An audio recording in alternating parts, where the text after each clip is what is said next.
bersedekah infak dengan harta suami tanpa sepengetahuan beliau, tapi suami sudah mempercayakan semua keuangan kepada istri.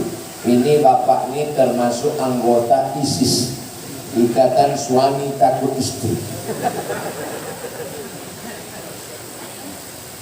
Ibu kerja, bapak kerja, bapak gajinya 5 juta, ibu juga gajinya 5 juta. Apa beda gaji bapak sama gaji ibu? Dalam gaji bapak ada hak ibu, tapi dalam gaji ibu tak ada hak bapak. Gimana? Setuju?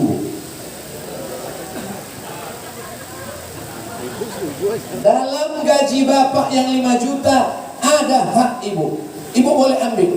Tapi dalam gaji ibu yang 5 juta bapak tak boleh ambil, karena bapak tak ada hak di sana. Tapi jangan lupa, ibu bisa kerja karena izin, ada uang surat izin. Dalam 5 juta gaji bapak ada 5 hak ibu. Yang pertama, makan.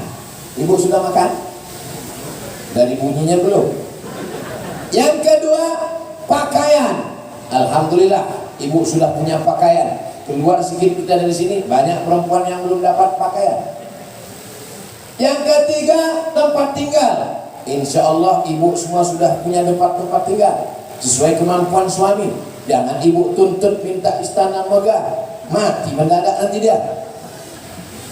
Yang keempat, pendidikan.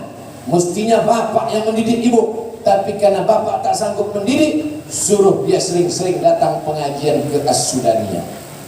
Yang kelima, perhatian. Bapak mesti sering memperhatikan ibu, sebab kalau tidak nanti ibu ini minta perhatian sama laki orang lain. Jadi kalau bapak sudah memberikan nafkahnya 5 hak ibu, maka ibu pakailah itu untuk keperluan pokok. Makan. Jangan sampai anak ibu tak makan, kurus kering macam kerakam tumbuh di batu, hidup sekian mati tak mau.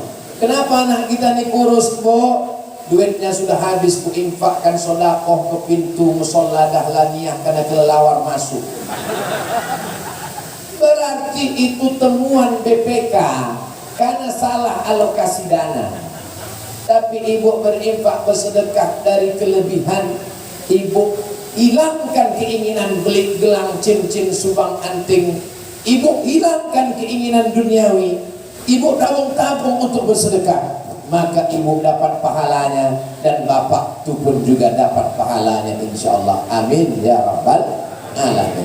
Saya dipesankan tak lewat dari